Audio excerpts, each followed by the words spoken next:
ತನ್ನ ಆಂತರಿಕ ಬೇಗುದಿಯಿಂದ ಮುಸಲ್ಮಾನರು ಕಾಂಗ್ರೆಸ್ನ ವಿರುದ್ಧ ತಿರುಗಿ ಬಿದ್ದಿರುವಂತಹ ಪ್ರಸಂಗ ದಾವಣಗೆರೆಯ ಉಪಚುನಾವಣೆಯಲ್ಲಿ ನಾವು ನೋಡಿದ್ದೇವೆ.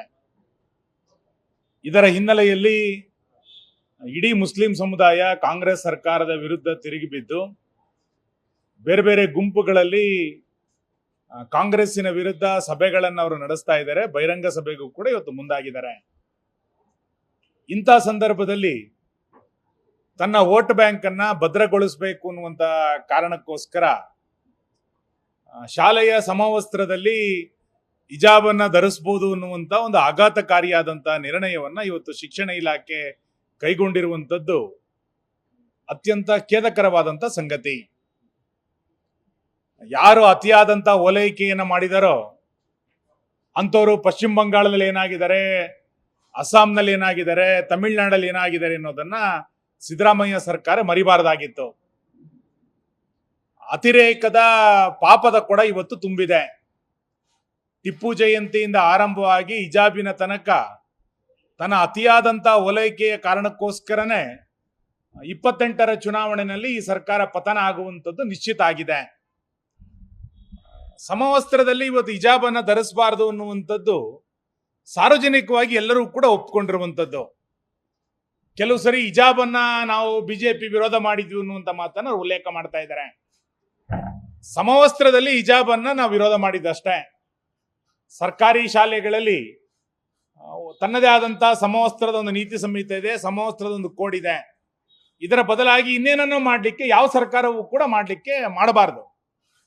ಮಾನ್ಯ ಶಿಕ್ಷಣ ಸಚಿವರು ಸರ್ಕಾರಿ ಶಾಲೆಗಳ ಫಲಿತಾಂಶ, ಸರ್ಕಾರಿ ಶಾಲೆಗಳ ಗುಣಮಟ್ಟ ಇದನ್ನ ಗಮನ ಕೊಡೋದ್ರ ಬದಲು ಇದ್ಯಾವುದೋ ಇನ್ನೊಂದು ವಿವಾದದ ಕಡೆಗೆ, ನ್ಯಾಯಾಂಗ ನಿಂದನೆಯ ಕಡೆಗೆ ಇವತ್ತು ಹೊರಳ್ತಾ ಇರುವಂಥದ್ದು ಒಳ್ಳೆಯ ಸಂಗತಿ ಅಲ್ಲ.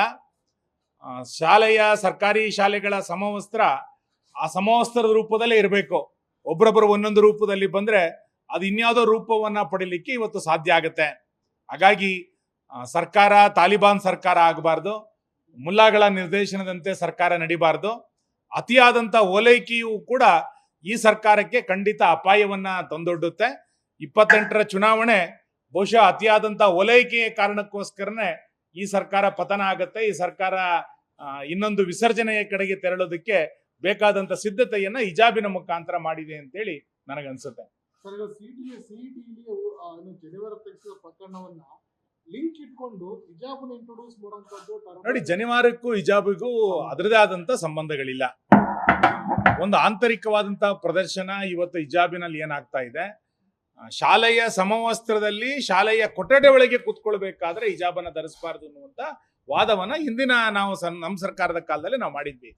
ಇವತ್ತು ಅದನ್ನ ನಾನು ಹೇಗ್ ಬೇಕಾದ್ರೂ ನಾನು ಅರ್ಥೈಸ್ಕೊಳ್ತೀನಿ ಅಂತೇಳಿ ಶಿಕ್ಷಣ ಇಲಾಖೆ ಹೊರಟ್ರೆ ಬಹುಶಃ ಎಲ್ಲ ಶಾಲೆಗಳಲ್ಲೂ ಕೂಡ ಇದರದೇ ಆದಂತ ಒಂದು ಅನಾಹುತಗಳನ್ನ ಎದುರಿಸಬೇಕಾಗತ್ತೆ.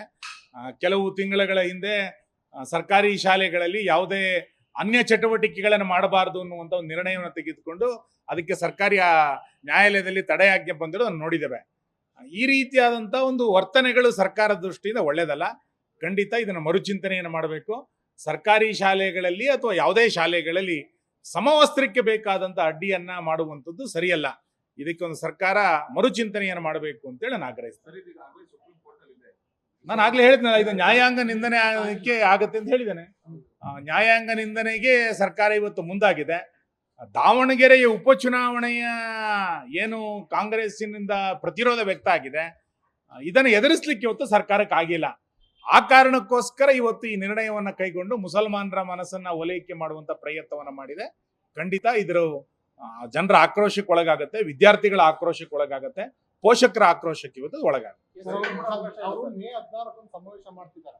ಅವರ ಇರೋದು ಡಿಮ್ಯಾಂಡ್ ನಿಮ್ಮ ಸರ್ಕಾರ 4% ರಿಸರ್ವೇಷನ್ ತೆಗೆದಿದ್ದು, ವರ್ಕ್ ಪ್ರಾಪರ್ಟಿ ಮತ್ತು ಹಿಜಾಬ್ ಒಂದು ಮೂರು ಸಹ ರಿಲೀಫ್ ಕೊಡಿ ಅಂತ ಡಿಮ್ಯಾಂಡ್ ಇಟ್ಟಿದ್ದಾರೆ. ನೋಡಿ, ಮುಸಲ್ಮಾನರ ಬೇಡಿಕೆಯ ಬಗ್ಗೆ ಮುಸಲ್ಮಾನರ ಬೇಡಿಕೆಯ ಬಗ್ಗೆ ನಾನು ಚರ್ಚೆ ಮಾಡ್ಲಿಕ್ಕೆ ಹೋಗಲ್ಲ. ಅವ್ರು ಚರ್ಚೆ ಮಾಡ್ಲಿ, ಸರ್ಕಾರ ಅದಕ್ಕೆ ಏನೇನು ನಿರ್ಣಯಗಳನ್ನು ತೆಗೆದುಕೊಳ್ಳುತ್ತೋ ಅದ್ರ ಆಧಾರದಲ್ಲಿ ಮಾತಾಡೋಣ. ಇವತ್ತು ಹಿಜಾಬ್ ಅನ್ನ ನಾವೇನು ಸಮವಸ್ತ್ರದಲ್ಲಿ ಅವರು ಸೇರಿಸಬೇಕು ಅಂತೇಳಿ ಸರ್ಕಾರ ಹೊರಟಿರುವಂತದ್ದು ಕರ್ನಾಟಕದ ಇತಿಹಾಸದಲ್ಲಿ ಇಂಥ ಒಂದು ಆಘಾತಕಾರಿಯಾದಂಥ ಸಂಗತಿಗಳಿಲ್ಲ.